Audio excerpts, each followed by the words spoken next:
What distance wide is that? It's up to the race committee. They set it every day, and they just. But roughly?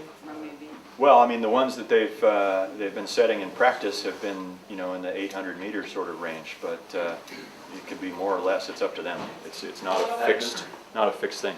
Do you already had the briefing with the Empire? How close they consider the contact? Or the Empire. the starboard port cross? We have, and let me not get too deep into detail because we have some more slides to look at first, but yes, we've met with the umpires. They are amazingly impressed with the equipment, and they recognize the limitations on being able to maneuver the boats in close situations. They don't want to see close situations like we saw before, where the boats got 2 meters apart, and they clearly don't want to see that, and I think the teams are very satisfied with that. If you have a chance again to stand next to either of the boats, and you think about for a moment the perspective of being at the driving station and looking across to the opposite bow and trying to gauge, you know, a couple of meters, you see it's very difficult. The boats are so big that it's just hard to gauge meters at all. You know, once you see a guy going up the rig, for instance, you start to appreciate the large size of the equipment, you know. So a 2 meter guy going up on the halyard just looks like a little dot. So yes.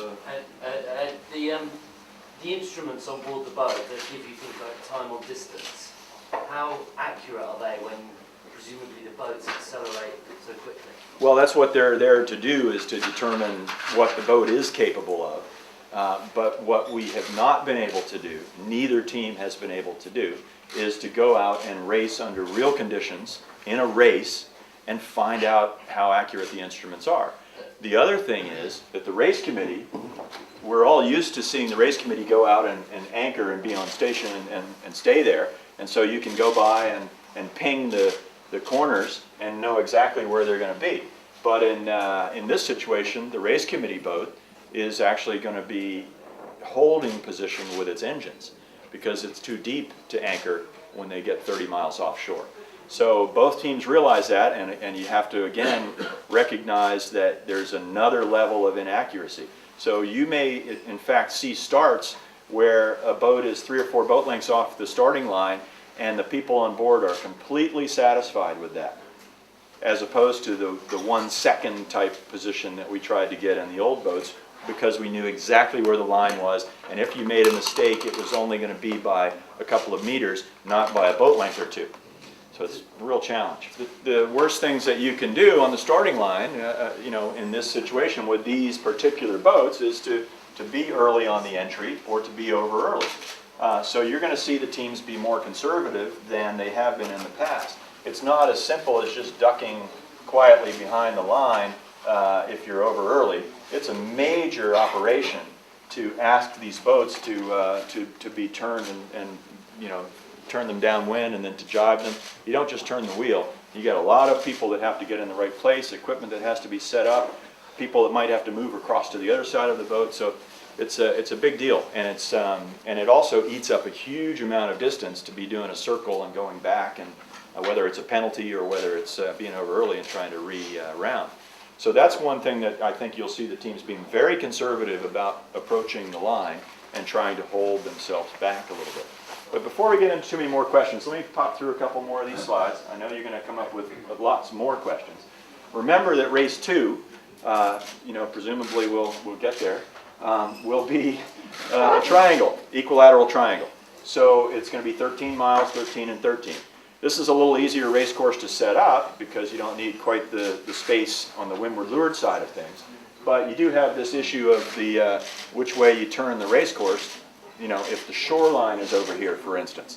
So I'm sure the race committee is going to do their best to try and put the shoreline on this side of the racing area, and then they'll make us turn, you know, depending if the wind's blowing from the north or the south, they'll make us turn the appropriate direction at the mark roundings to keep everything a little closer to shore so it's more accessible for people to come out and watch.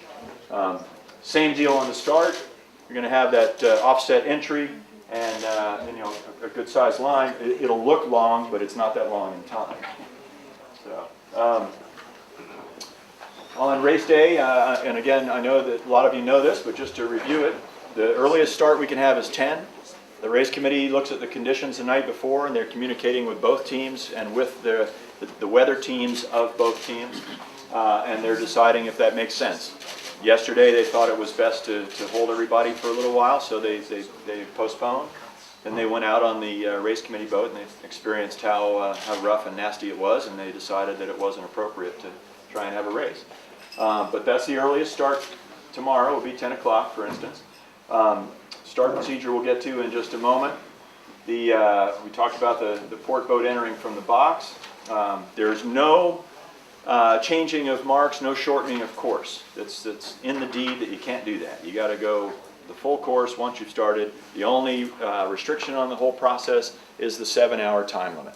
And if we sail these boats for 7 hours and we don't make it around the course, you will know it's seriously not any wind. So that'll be interesting. Port or starboard roundings we just talked about, and of course the race area last time was only, you know, in the neighborhood of about 9 square miles that they put the race out in off of Valencia here. And this time, the race diamond itself is a couple hundred square miles, and the racing area that they can put that race diamond in is about 450 square miles. So for the weather teams and for the race committee, it gives them more opportunity to find a place where conditions are reasonable. And for the weather teams, it creates a huge headache of how to go out and figure out what's going on the race course. Because if you've spent any time around here, you know that it's very possible that we can have very light winds in one area and very strong winds in another. You know, it can be massively changeable. We actually went out sailing a couple of weeks ago where when we left the harbor, it looked very similar to the way it looks out there right now. It was a big deal to try and get the boat off the dock and get it out to Darsena. You know, it was blowing hard, and when we went around the corner, we all looked out there and said, what is going on? Why do our weather guys think we can do this? You know, it was just smoking.